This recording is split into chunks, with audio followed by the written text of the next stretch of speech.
நீங்கள் டைட் பண்ணி தைக்கிறதால உங்களுக்கு இந்த அழகான இந்த மெலிசு பைப்பிங் வந்து கரெக்டாக வந்துடும். அது நூல் பைப்பிங் மாதிரி வந்துடும். தைக்கிறதும் பார்த்தீங்கன்னா நீங்கள் 4 இன்ச் கணக்கு பண்ணி தைக்கும் பொழுது உங்களுக்கு நல்லா இந்த மாதிரி திக்னஸாக இருக்கும். நீங்கள் வந்து பைப்பிங் நீங்கள் தொட்டு பார்த்தாலே உள்ளே வந்து த்ரெட் இருக்கிற மாதிரி திக்னஸாக இருக்கும். ஸோ இந்த மெத்தட் நீங்கள் ஃபாலோ பண்ணிங்கன்னா உங்களுக்கு வந்து சரியாக இருக்கும். இன்றைக்கி நம்ம வீடியோவில் என்ன பார்க்க போகிறோம் அப்படின்னு சொன்னாக்கா 2x2 கிளாத் துணி ப்ளவுஸுடைய நெக்கு பைப்பிங் வந்து எப்படி மெலிசாக வந்து நம்ம பைப்பிங் தைக்கணும் அப்படின்றது தான் இந்த வீடியோவில் பார்க்க போகிறோம். ஸோ வீடியோவை ஸ்கிப் பண்ணாமல் பாருங்கள், அப்போ தான் உங்களுக்கு புரியும். நம்ம வீடியோக்குள்ளே போகிறதுக்கு முன்னாடி நம்ம சேனலை இது வரைக்கும் நீங்கள் சப்ஸ்கிரைப் பண்ணலன்னா சப்ஸ்கிரைப் பண்ணிங்க. கூடவே பக்கத்தில் இருக்கக்கூடிய பெல் ஐக்கானை ப்ரெஸ் பண்ணி ஆல்ல செட் பண்ணிட்டீங்கன்னா நான் போடக்கூடிய வீடியோஸ்லாம் உங்களுக்கு நோட்டிஃபிகேஷனாக வரும். வாங்க இப்போ நம்ம வீடியோக்குள்ளே போயிடலாம்.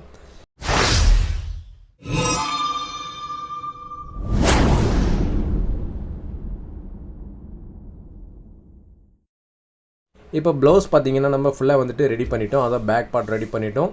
அதே மாதிரி ஃப்ரண்ட்டு ரெடி பண்ணிட்டோம். ஷோல்டரும் வந்து நம்ம ஜாயின் பண்ணிட்டோம். ஸோ ஷோல்டரும் ஜாயின் பண்ணிட்டோம். இப்போ நெக் வந்து நம்ம பைப்பிங் வைக்க போகிறோம். ஸோ பைப்பிங் வச்சுட்டு அதுக்கப்புறம் ஸ்லீவ் அட்டாச் பண்ணிட்டு சைடு வந்து ஜாயின் பண்ணோம் அப்படின்னு சொன்னாக்கா ப்ளவுஸ் வந்து ரெடி ஆகிடும். ஸோ இப்போ நம்ம ஃபைனலாக தான் வந்துட்டு நெக்கு பொறுத்தளவுக்கு பார்த்தீங்கன்னா கடைசியில் தான் நம்ம வந்து தைப்போம்.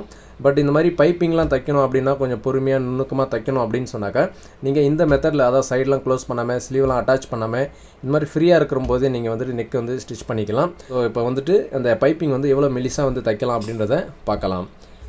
இப்போ வந்து பார்த்திங்கன்னா எக்ஸஸான துணி எடுத்துக்கலாம். இப்போ இதில் பார்த்தீங்க அப்படின்னு சொன்னாக்கா நம்ம வந்து ஃபுல் கிராஸ் எடுக்கணும். அப்போ தான் வந்துட்டு நமக்கு பைப்பிங் வந்து ஃபினிஷிங்காக வரும். ஃபுல் கிராஸ் அப்படின்னு சொன்னாக்கா இது பாருங்கள், இது வந்து ஸ்ட்ரைட் பீஸு, இது வந்து குறுக்க பீஸு, சரிங்களா? இது வந்து ஸ்ட்ரைட்டு, இது பார்த்திங்கன்னா குறுக்க. இப்போ நம்ம எடுக்கிறது கிராஸ் பீஸ். இந்த மெத்தடில் எடுக்கும். இந்த பாருங்கள், இந்த மாதிரி கிராஸாக வந்துட்டு கட் பண்ணணும். ஸோ இதான் வந்து ஃபுல் கிராஸு. இப்போ நம்ம ஃபுல் கிராஸ் எடுத்துக்கலாம் நமக்கு தேவையான அளவுக்கு. எந்த அளவுக்கு வந்து ஜாயிண்ட் எல்லாமே எடுக்க முடியுமோ அந்த அளவுக்கு நம்ம ஜாயிண்ட் எல்லாமே எடுக்கணும். இப்போ நான் வந்து எடுத்துக்கிறேன். எந்த அளவுக்கு நம்ம அகலத்தில் வெட்டணும் அப்படின்றதையும் நம்ம வந்து பார்க்கலாம்.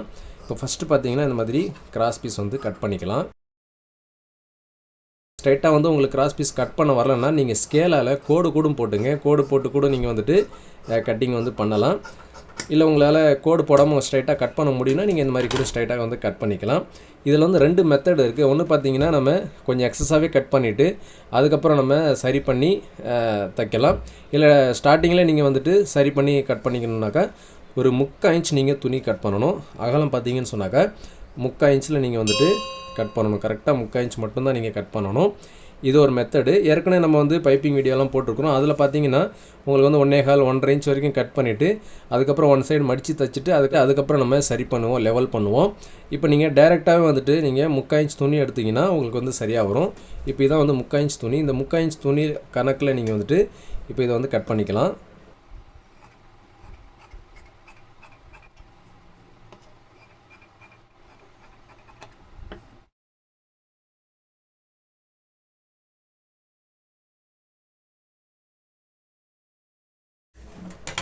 இப்போ பார்த்தீங்கன்னா நான் வந்து ஒரு 3 லேயர் எடுத்துருக்கிறேன். 3 ரிப்பன் மாதிரி கட் பண்ணிட்டேன். இப்போ இதை வந்து நம்ம ஜாயின் பண்ணிக்கணும். ஜாயின் பண்ணுறது பார்த்தீங்கன்னா இந்த மெத்தடில் ஜாயின் பண்ணுங்கள். இந்த கார்னரில் ஏற்றி இந்த கார்னரில் இறக்குனீங்கன்னா உங்களுக்கு வந்து கரெக்டாக இருக்கும். ரெண்டாவது இன்னொரு முக்கியமான விஷயம், பொடி தையல் வச்சு நீங்கள் ஜாயின் பண்ணுங்கள். அப்போ தான் வந்துட்டு அந்த ஜாயிண்ட் போட்ட மாதிரியே தெரியாது.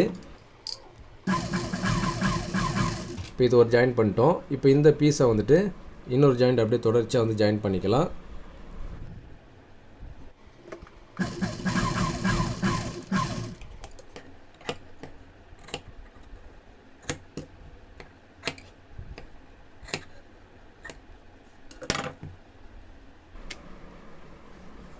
இப்போ இந்த ஜாயிண்ட் இருக்கு பாருங்கள், இந்த ஜாயிண்ட்டை வந்து ஓப்பன் பண்ணிக்கணும். ஓப்பன் பண்ணி நல்லா இந்த மாதிரி தேய்ச்சி விடுங்க. அப்போ தான் வந்து அந்த ஜாயிண்ட் போட்ட மாதிரியே தெரியாது, நமக்கு வந்து ஃபினிஷிங்காக இருக்கும் அந்த பைப்பிங் வந்துட்டு. இந்த மாதிரி நல்லா ஓப்பன் பண்ணி சரி பண்ணிவிடுங்க. சரி பண்ணிவிட்டு இப்போ இந்த ஜாயிண்ட் இருக்கு இல்லைங்களா, இந்த ஜாயிண்ட் இருக்கிற உள் பக்கமாக பார்த்து இந்த மாதிரி மடிக்கணும் ஒன் சைடு. இப்போ இதை வந்து நம்ம ஒன் சைடு மடிச்சிட்டே வந்துடலாம்.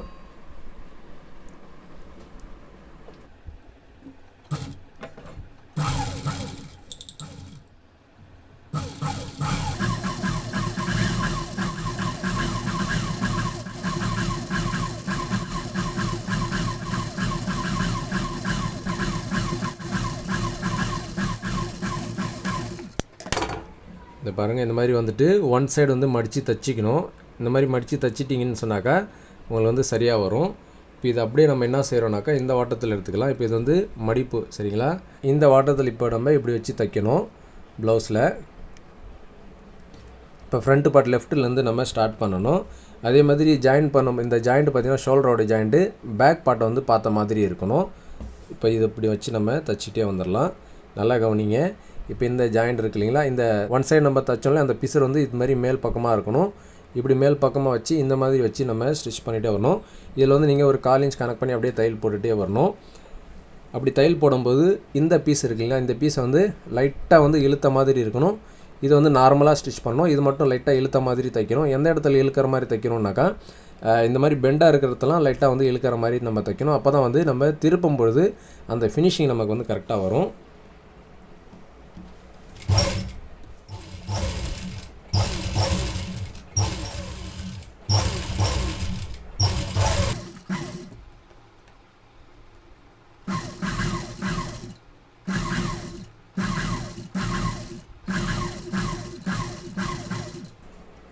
இந்த மாதிரி பெண்டாக வர இடத்துலலாம் லைட்டாக வந்து இழுத்த மாதிரி இந்த கிளாத்தை வந்து லைட்டாக இழுத்த மாதிரி இருக்கணும்.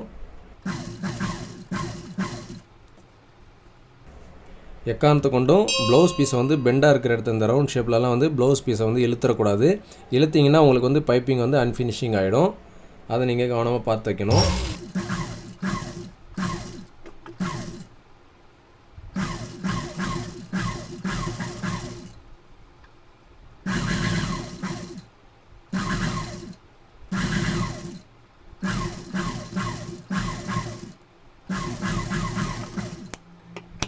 இப்போ பார்த்தீங்கன்னா நம்ம ஃபுல்லாக வந்துட்டு தையல் போட்டுட்டோம். இப்போ நெக்ஸ்ட்டு பார்த்தீங்கன்னா இது வந்து மடித்து தைக்கணும். நம்ம பாருங்கள், இப்போ இந்த மாதிரி இருக்கு இல்லைங்களா, இந்த இடத்துல பார்த்தீங்கன்னா ஒரு 1/4 இன்ச்சு மட்டும் விட்டுட்டு மீதி வந்து கட் பண்ணிடணும். கட் பண்ணிவிட்டு இப்போ இது வந்து இது மாதிரி உள் பக்கமாக மடிச்சிக்கணும். மடிச்சுட்டு எந்த அளவுக்கு நம்ம டைட் பண்ணி இப்படி உள்ளே வந்து மடிக்க முடியுமோ, எந்த அளவுக்கு மெலிசாக வந்து பைப்பிங் வந்து உருட்ட முடியுமோ அந்த அளவுக்கு நம்ம வந்து உருட்டிக்கணும். அதே மாதிரி தைக்கும் பொழுது உள்ளே நம்ம மடிக்கிற துணியில் வந்து தையல் விழுதா அப்படின்றதையும் நம்ம வந்து கவனித்து அதுக்கு தகுந்த மாதிரி நம்ம துணியை வந்து சரி பண்ணி தைக்கணும். அதே மாதிரி இந்த தையல் போடக்கூடிய நேரத்தில் இந்த பள்ளம் வருது பார்த்திங்கன்னா, இந்த பள்ளத்தில் தான் நம்ம வந்து தையல் போடணும். இந்த பைப்பிங் மேலே வந்து தையல் ஏறிடக்கூடாது. இந்த கரெக்டாக இந்த பள்ளத்தில் தான் நீங்கள் வந்து தையல் போடணும். இப்போ நம்ம இதை வந்து மடித்து அப்படியே தையல் போட்டுக்கலாம்.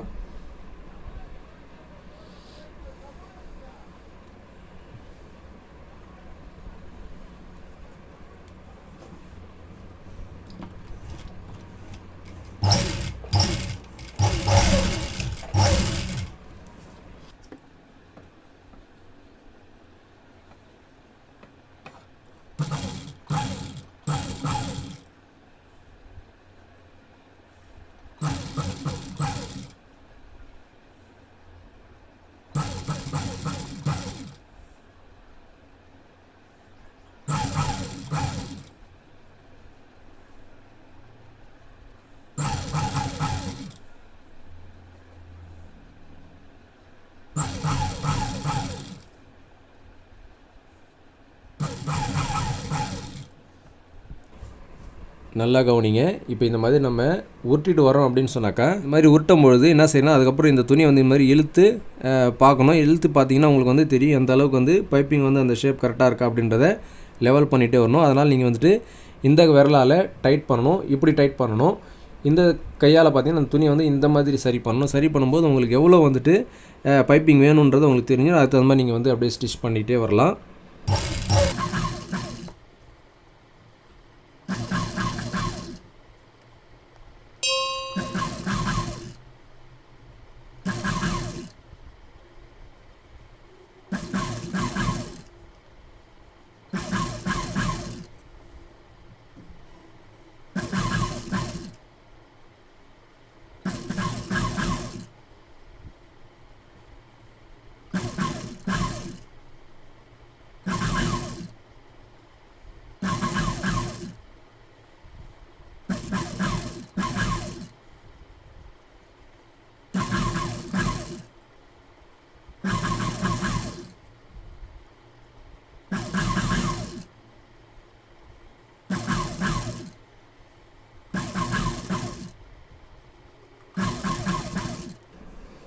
இப்போ வந்து ஃபைனலாக பார்த்தீங்கன்னா எண்டில் வந்துட்டோம். எண்டில் பார்த்தீங்கன்னா ஒரு 1/4 இன்ச் மட்டும் துணி விட்டுட்டு மீதியை வந்து கட் பண்ணிடணும். கட் பண்ணிவிட்டு எப்படி ஸ்டார்டிங்கில் நம்ம தைச்சோமோ அதே மெத்தடில் இந்த மாதிரி மடிச்சிக்கணும்.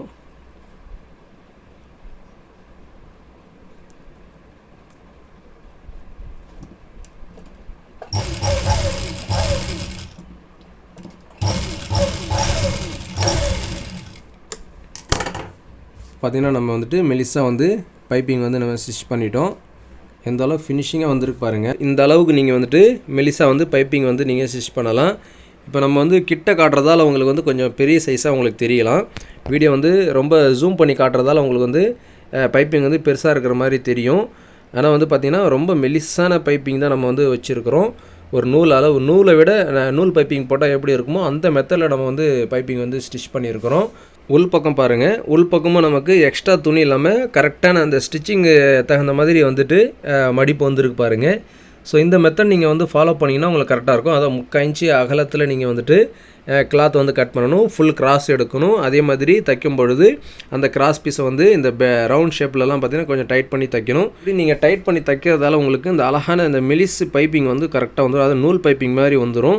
தைக்கிறதும் பார்த்திங்கன்னா நீங்கள் 1/4 இன்ச் கணக்கு பண்ணி தைக்கும் பொழுது உங்களால் இந்த மாதிரி திக்னஸாக இருக்கும். நீங்கள் வந்து பைப்பிங் நீங்கள் தொட்டு பார்த்தாலே உள்ளே வந்து த்ரெட் இருக்கிற மாதிரி திக்னஸாக இருக்கும். ஸோ இந்த மெத்தட் நீங்கள் ஃபாலோ பண்ணிங்கன்னா உங்களுக்கு வந்து சரியாக இருக்கும். சரி நேயர்களே, இந்த வீடியோ உங்களுக்கு பயனுள்ளதாக இருக்கும்னு நினைக்கிறேன். இந்த வீடியோ பிடிச்சிருந்தால் லைக் பண்ணுங்கள், ஷேர் பண்ணுங்கள். நம்ம சேனலை இது வரைக்கும் நீங்கள் சப்ஸ்கிரைப் பண்ணலைன்னா சப்ஸ்கிரைப் பண்ணிங்க. கூடவே பக்கத்தில் இருக்கக்கூடிய பெல் ஐக்கானை ப்ரெஸ் பண்ணி ஆல்னு செட் பண்ணிட்டீங்கன்னா நான் போடக்கூடிய வீடியோஸ்லாம் உங்களுக்கு நோட்டிஃபிகேஷனாக வரும்.